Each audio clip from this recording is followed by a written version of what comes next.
90 minutes business, l'invité. Avec moi ce midi dans 90 minutes business, Angelo Gopé, directeur général de Live Nation France. Merci d'être en direct avec nous, Angelo. Bon, on va revenir évidemment sur cette saison incroyable pour les concerts, les festivals. Le public a faim de musique, hein. C'est encore mieux que l'année dernière, même si l'année n'est pas encore terminée. Oui, tout à fait. C'est une très belle année dans la continuité de 2022. Je pense qu'il faut qu'on fasse quand même attention parce que on voit très bien qu'avec les phénomènes de météo depuis quelques jours, on a des festivals et des concerts qui sont en danger. Mais en tout cas, c'est une année en tout cas dans la même dynamique que 2022 et organisateurs, festivals et artistes sont pour l'instant très contents. Alors dans le calendrier, il y a Main Square début juillet, il y a Usher, il y a Guns N' Roses, il y a Lollapalooza, il y a quoi d'autre? Il y a Maroon 5 la semaine prochaine, il y a Depeche Mode ce week-end, il y a le concert de Global Citizen ce soir à la Tour Eiffel avec, je le rappelle, Billie Eilish, Lenny Kravitz, Joe Défilé, Mosiman, Arya Star, et puis plein d'autres concerts. Il y a Red Hot Chili Pepper au stade de Lyon, The Weeknd au stade de France à Bordeaux et à Nice. On a une très très belle saison qui s'annonce. Ouais, c'est du très très lourd, c'est des très grosses stars, c'est eux qui portent un peu la musique sur ces festivals. Il y a quelques semaines, vous disiez que vous étiez un peu inquiet pour les artistes qui sont juste en dessous, les artistes en devenir, ceux qui tournent dans les salles un peu plus modestes, parce que, dites-vous, la filière se renouvelle peu. Le problème, c'est que si on ne met pas en avant aujourd'hui des nouveaux, on va avoir un problème de...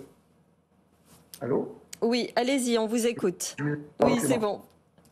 Si aujourd'hui, on n'arrive pas à renouveler... Attendez, excusez-moi. On a un petit problème de liaison, ça y est, allez-y, je crois que je vous ai retrouvé. Si aujourd'hui, nous n'arrivons pas à mettre des nouveaux artistes sur scène, ce sont les talents de demain. Et on a vraiment besoin de renouveler ces nouveaux artistes parce que dans 3-4 ans, on aura besoin de nouvelles têtes d'affiche. Et on se doit aujourd'hui, en tant que filière, d'un seul homme, de travailler aujourd'hui pour l'avenir et de développer le maximum d'artistes. Parce qu'on se rend compte qu'aujourd'hui, il y a beaucoup de concerts, beaucoup de festivals, mais on a besoin d'avoir de nouveaux talents. Et quand on voit hier soir, dans le cadre du discours du président de la République pour un CNM qui doit être beaucoup plus armé en termes de financement pour aider la créativité française, ça va totalement dans ce sens.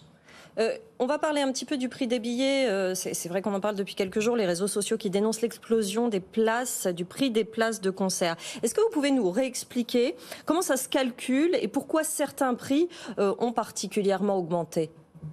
Je pense qu'il faut déjà prendre quelque chose qui est primordial, c'est qu'en face de recettes, vous avez des dépenses. Donc, on parle de l'explosion des prix des billets, ce qui est faux, parce que le prix des billets n'a pas explosé. Il a pris entre 10 et 15% depuis 3-4 ans. Par contre, on a un phénomène d'inflation et d'explosion des coûts inhérents aux concerts en festival qui ont été multipliés par 2. Donc, je pense que l'impact sur les billets, il est vraiment très faible par rapport à ce qui devrait être. Mais il faut savoir aujourd'hui que l'ensemble des coûts inhérents aux exploitations de concerts des festivals, que ce soit la sécurité, le son, la lumière, la vidéo, les bus, les camions, la matière première, tout a été multiplié par 2. Donc l'impact sur les billets, à l'heure actuelle, il est vraiment très faible.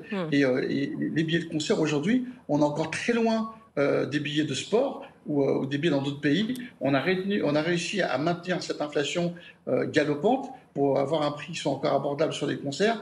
Donc je pense que c'est facile d'aller sur les réseaux et de dire qu'un prix de billet est cher, mais il faut mettre en face des recettes des dépenses qui sont, elles, aujourd'hui, très fortes. D'autant que vous l'avez dit, effectivement, la France reste un des pays les moins chers par rapport à ses voisins et puis par rapport aux États-Unis, évidemment. C'est pas un problème, justement, à l'inverse, pour attirer les artistes, les grandes stars en France? Non, je pense qu'on a une extrême chance d'avoir un pays que tous les artistes aiment, d'avoir une ville comme Paris que les artistes adorent. Et on peut le voir, c'est que Usher, par exemple, fait sa série de concerts en résidence à Paris exclusivement et pas ni en Europe ni dans le monde. Et c'est pour ça qu'il a appelé Rendez-vous, parce que pour lui, ça lui tient vraiment à cœur de venir faire ce spectacle qu'il tient à l'heure actuelle à Las Vegas, dans la ville lumière qui est Paris en septembre. Il faut engranger beaucoup d'activités, de chiffres cette année, Angelo Gopé. L'année prochaine, c'est 2024, c'est les JO. Ça va vous priver de certaines enceintes, vos principales enceintes qui vont être utilisées pour les Jeux, pour le sport. Comment vous anticipez cette année 2024 ? Ce qu'on essaie, c'est d'essayer d'organiser les tournées beaucoup plus en province et moins à Paris. Mais il est indéniable qu'aujourd'hui, on a un véritable impact financier et artistique sur 2024. C'est qu'il n'y aura pas de Stade de France. Donc, c'est quasiment 8 à 10 concerts dans les stades qu'on n'aura pas l'année prochaine. Des retombées économiques qui sont de l'ordre de 50 à 60 millions d'euros. Il en est de même pour la Défense Arena, pour l'Accor Arena. Et donc, c'est un manque à gagner qui va être assez conséquent pour nous.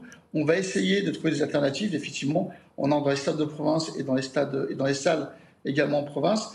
Mais on essaie d'anticiper au mieux pour arrêter le maximum de tournées le plus tard possible à Paris et de se tourner vers le reste de la France. Pour les JO eux-mêmes, vous avez peut-être des intentions d'y participer d'une façon ou d'une autre en termes de musique, de festival autour des JO. Ça se prépare, ça, ou c'est pas vraiment possible ? Je pense qu'on va essayer d'y travailler parce qu'il est aujourd'hui de notoriété publique que le producteur numéro 1 de spectacles et d'artistes au monde et en France est Live Nation. Et je pense qu'on sait mettre aujourd'hui nos talents, nos compétences, nos connaissances et nos artistes au service de tout le monde. Donc je pense qu'on va arriver à trouver des éléments pendant les Jeux Olympiques pour travailler avec les JO, avec la ville de Paris ou avec des partenaires. Et je pense qu'on sera présent pendant ces JO. Ça ne va pas combler complètement le manque à gagner qu'on aura, mais je pense que les Jeux Olympiques, c'est une fois tous les siècles ou tous les 2 siècles, et on se doit d'être aujourd'hui solidaire par rapport à ça. Il faut juste être entendu sur le fait qu'on a un manque à gagner économique qui va être assez conséquent. Merci beaucoup Angelo Gopé d'être venu nous voir dans 90 minutes business. Angelo Gopé, directeur général de Live Nation France. À très bientôt.